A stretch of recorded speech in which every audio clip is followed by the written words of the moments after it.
all, I'm just proud that they got rewarded and the team is playing at that level because he's got them coached up to play at that level, even though you realize that when you're not in those playoffs and you can't get to the big one. But he's got this team. That's as good of emotional performance, effort performance as I've seen us have, and I don't know what to compare it to.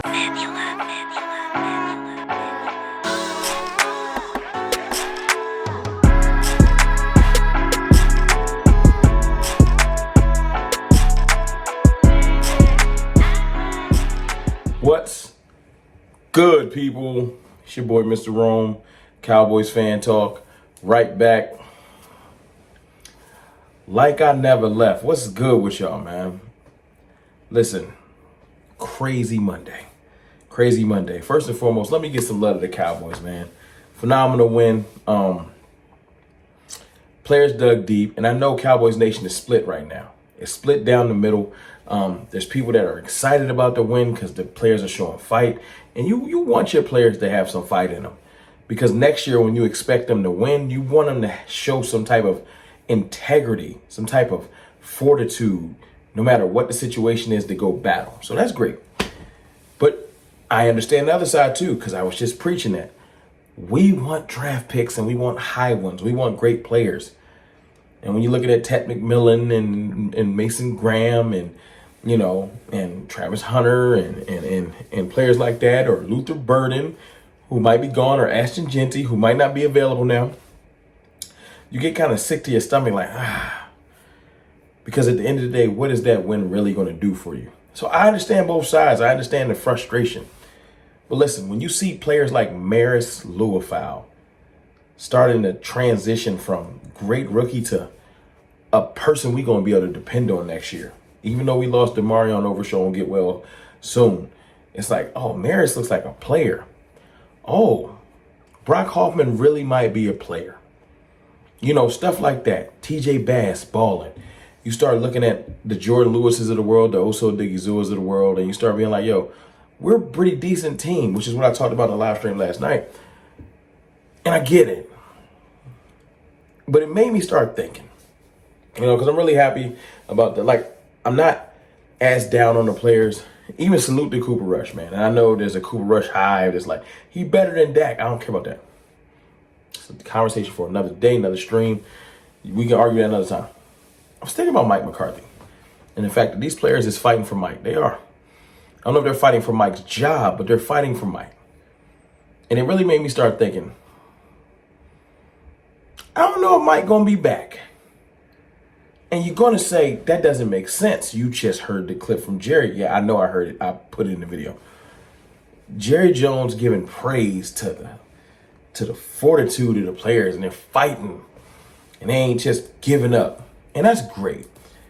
But I said this last week. The Cowboys' bar for excellence has gotten way too low. And, as much as I'm excited about seeing the players ball, there's two different things. That can't be the mark of excellence for our front office or for the brass of the Cowboys. They should want more. A fan, Cowboys Fan Talk, we can get excited about players balling. We're looking for positivity. It's been a rough 2024. Right after the end of 2023 season, when we got punished by the Packers, it's been rough. So we're looking for any type of positivity, whether it's higher draft picks stock or a win. We aren't the front office. And Jerry Jones and Stephen Jones, who was giving praise to Mike McCarthy today on the radio as well, y'all bar cannot be that low. And it made me start thinking, hold on. Mike been here for pretty much almost 5 years, it felt like. Yeah, about 5 years.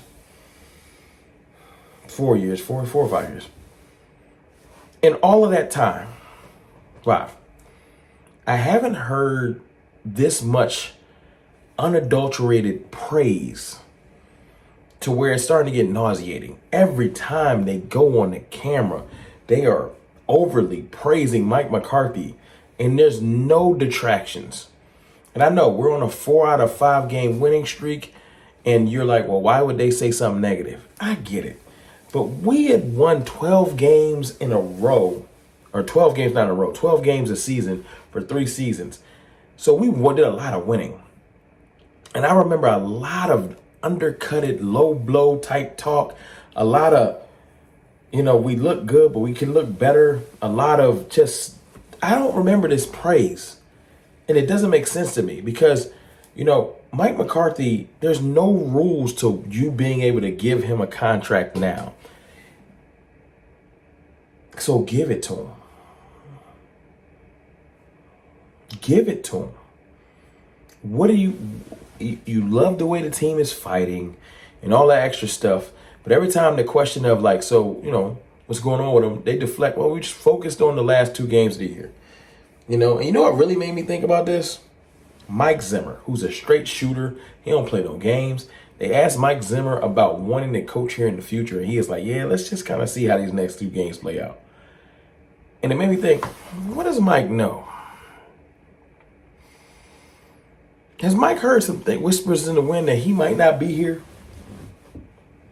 It's very, very odd to me. It's way too much praise. It's way too much little subtle commentary. It just don't add up. All of this praise would equal, here go this contract, let's move. No, they're not giving him a contract. They want to do evaluation still. But you just spent an hour, feel like, and days on end and after every game praising this man, telling me that this man is, he has the team prepared and ready to fight. And, I remember just subtle things in interviews talking about offensive scheme and running the ball more and, play calling and all that extra stuff. And now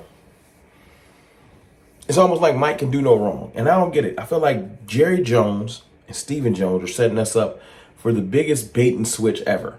And the reason why is because you can never look at nothing and pay attention to this part. You can't never look at nothing the Cowboys do at face value.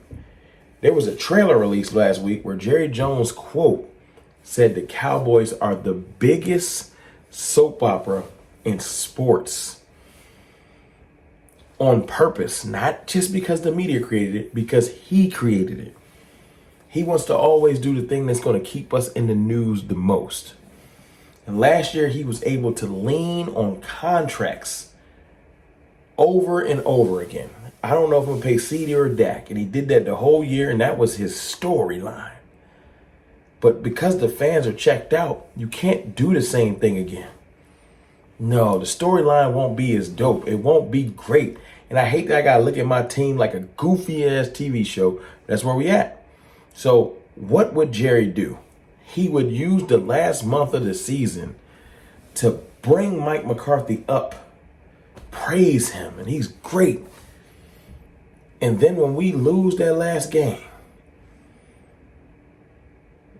stories will start to leak out that Mike McCarthy won't be getting brought back. His contract will just be allowed to expire, and the Cowboys are moving in another direction. And then, boom, in the middle of the playoffs, the Cowboys will become one of the biggest news stories in the NFL because the new talk will be, who will the Cowboys go after? And the Mike Vrabel stories and the possible Ben Johnson stories, even though they ain't happening, will start to flow. And the sad thing is the Cowboys probably already know who they want to coach this team next. But I'm just not buying it. I will not buy it until I see a contract signed. And I'm okay with y'all going in the comments and saying, you could just write, Rome, you are crazy.